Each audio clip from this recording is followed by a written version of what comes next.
Hans Hansarta het op die distriktevangelisasië het hy gevra kan daar nie net 1 of 2 openligdienste gehou word nie.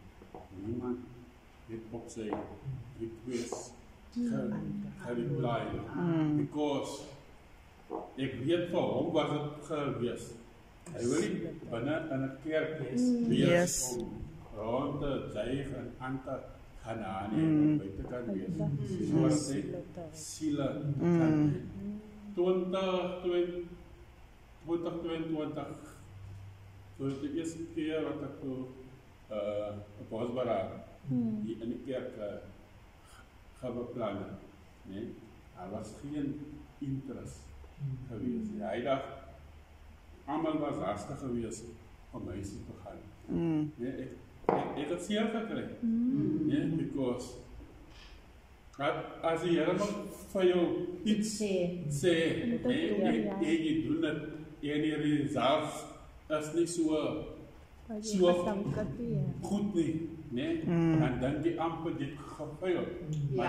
Maar jy het nie gefail nie, because jy het gedoen wat die Here vir jou gevra, nee, of gesê, nee, in 20, nee, die jaar weer, nee, toe ons weer Bosberaad gehad, die thema was eerst dieselfde om die kerk te laat groei. Nee, en ek, die Here het het weer op my hart gelegd, wat gedoen moet word om die kerk te laat groei. Because dat is die hele idee van die Here, om die kerk te laat groei. Amen. En dat is my hartse begeerte, wanneer ek hierdie klip daar gaan lees, nee, as my begeerte om IPK Mispa te laat groei.